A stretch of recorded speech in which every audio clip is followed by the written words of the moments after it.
হ্যাঁ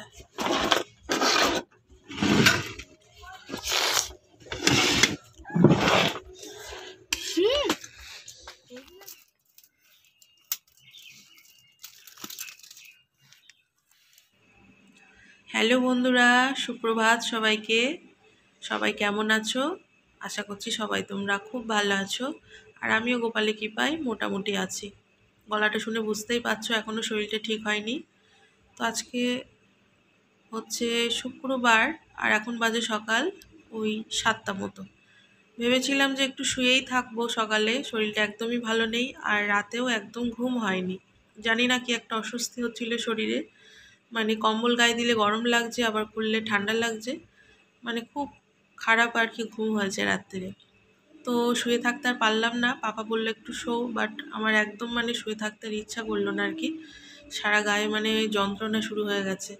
তো ভাবলাম তাহলে বাইরে এসে একটু টেবিলে বসি, হালকা রোদ উঠেছে, যদি একটু শরীরটা ভালো লাগে।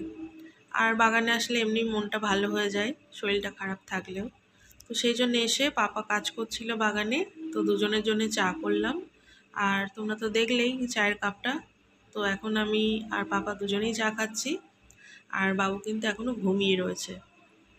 আর এদিকে দেখো, দুটো গাছে আজকে একসঙ্গে জবা ফুটেছে, এটা দেখে মনটা আরও ভালো হয়ে গেল। অন্যদিন যখন ছেলের স্কুল থাকে তখন এত ঘুম পায়, এত আলিস্যি লাগে, উঠতে ইচ্ছা করে না। তখন মনে হয় একটু যদি আরেকটু শুতে পারতাম খুব ভালো হতো।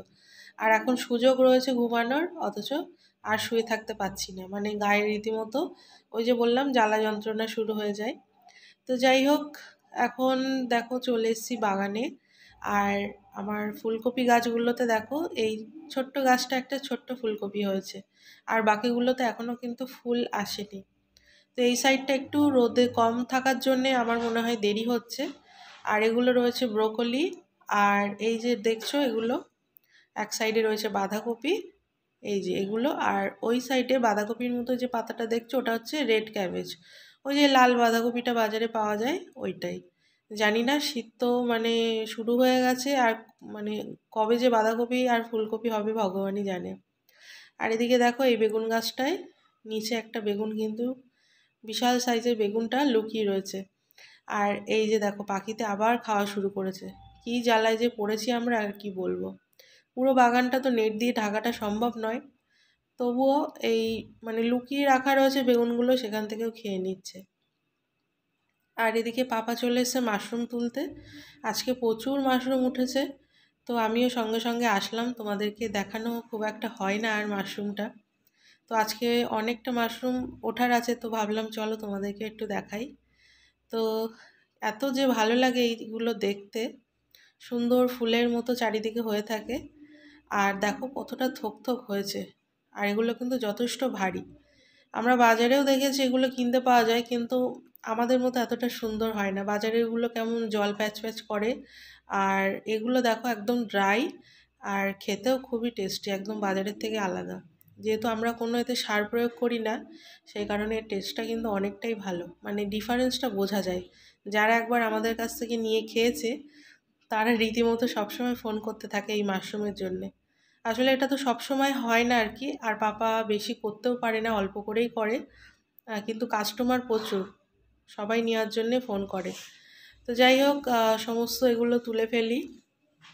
আর এত তো শরীর খারাপ আমার, তার মধ্যে আর বলো না, আজকে আবার দিদি ছুটি নিয়েছে। দিদির বাড়িতে নাকি কার বিয়ে রয়েছে। তো মানে সোনাই সোহাগা হয়ে গেছে আমার, একদম জল ঘাটতে আমি পাচ্ছি না, তার মধ্যে দিদি আসবে না।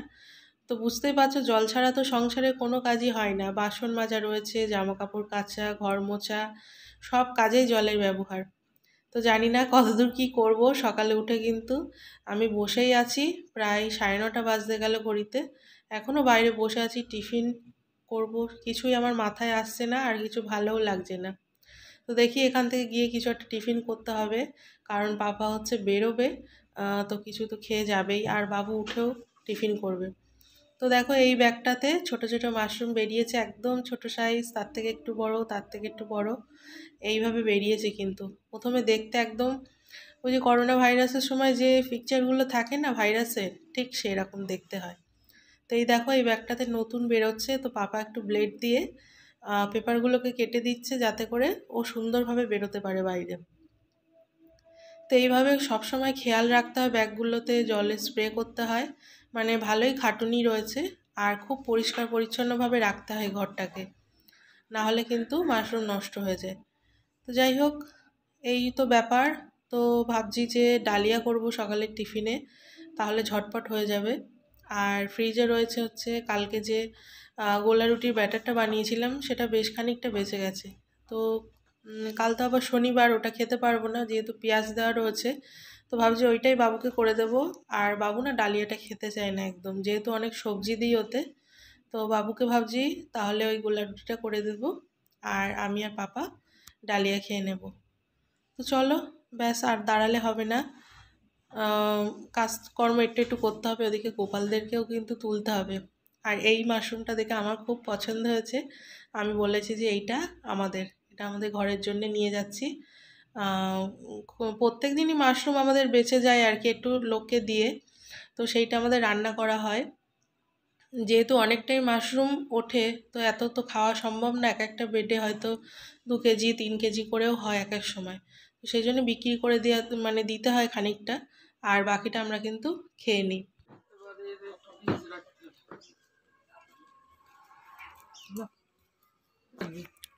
ওটা এটা মিনি ডালিয়া।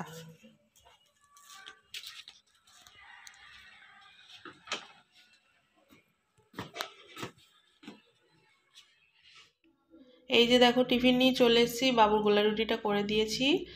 আর বাবু দেখো নিজে একটা সস বানিয়েছে এখানে।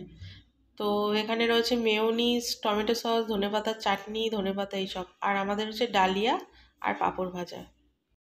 শুভ দুপুর বন্ধুরা, ঘড়িতে বাজে এখন 2টো। টিভি চালিয়ে দিয়েছি আর চলে এসেছি খাওয়ার টেবিলে। তো শরীর খারাপের জন্য বেশি কিছু তো করতে পারিনি, মানে ঘরে যা ছিল তাই করেছি আর কি। তো এখানে দেখো রয়েছে ভাত, আর আমার ভাতও বেড়ে নিয়েছি। পাপা খেয়ে কিন্তু চলে গেছে ডিউটি। আর দেখো করেছি একদম বাগানের থেকে তোলা পালং শাক, বেগুন, ছিম, মূলো আর বড়ি দিয়ে একটা ঘন্ট। আর এখানে রয়েছে যে মাশরুম তুলেছি সকালে, তো তার কিছুটা ছিল আর কি। তো মাশরুম ভাজা করেছি, পেঁয়াজ আর কাঁচা লঙ্কা আর একটু রসুন আদা কুচি দিয়েছিলাম আমি। সিম্পল করলেও এটা খেতে ভালো লাগে। আর এখানে দেখো করেছি কাঁচকলা দিয়ে, আলু দিয়ে, বড়ি দিয়ে ভাজা মশলা দিয়ে একটা তরকারি। যেহেতু আজকে ঘরে মাছ টাছ কিছুই নেই, তো সিম্পল রান্নাবান্না করেছি। রাত্রে একটু চিকেন করব, পাপা বলে গেল। তো দুপুরে একটু হালকা পাতলাই খাওয়া আর কি। আমাদের একটু মাছ মাংস ডিমের কোনো না কোনো একটু না হলে ঠিক হয় না। তো কি আর করা যাবে, ডিম রয়েছে বাট আর করলাম না। সবসময় ডিম খাওয়াটাও ঠিক নয়। তো চলো খাওয়া দাওয়া করে নিই, বাবুর আবার পড়া রয়েছে। খেয়ে একটু ওষুধ খেয়ে রেস্ট করতে হবে। জল ঘাটার জন্য না প্রচণ্ড শরীরটা আরও বেশি খারাপ করছে। ঠিক আছে চলো খাওয়া দাওয়া করে নিই তাহলে। শুভ সন্ধ্যা বন্ধুরা, এই যে বসে আছি, একটু কফি করে নিয়ে আসলাম। এটা হচ্ছে বাবুর ছোট কাপ, আর আমার হচ্ছে বড় কাপে করে। শরীরটা একদমই ঠিক নেই, শুয়েছিলাম সেই দুপুর থেকেই শুয়েই ছিলাম। বাবু পড়ে আসলো, এসে সন্ধে টন্ধে দিল, দিয়ে হচ্ছে এখন একটু কফি খাচ্ছি। শরীরটা মানে মাথাটা প্রচণ্ড ধরে রয়েছে, একটু কফি না খেলে হবেই না। তো বাবুকে একটু দিলাম। আর ও না আজকে সারাদিন খায়নি ভাত। আজকে তোমাদেরকে দেখালাম কি কি রান্না হয়েছে, নিরামিষ রান্না হয়েছে বলে ও ভাত খায়নি। বললো আমি ডায়েট করছি আর আমার খিদে নেই। তো সেই জন্য এখন বাধ্য হয়ে গিয়ে পাড়ার দোকান থেকে একটু চিকেন নিয়ে আসলাম। চিকেন বানাবো রাত্রিরে।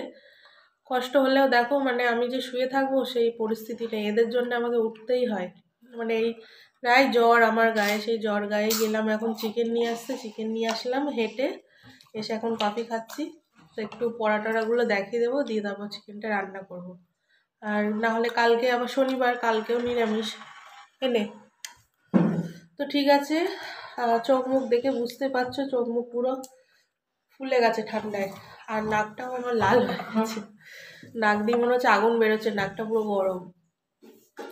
তো কফিটা খেয়ে নেই, খেয়ে একটু বসি, দেখি আস্তে আস্তে রান্নাটা করব। আর বাবু হাত দিয়ে দেখছে আমার নাকটা গরম আছে কিনা।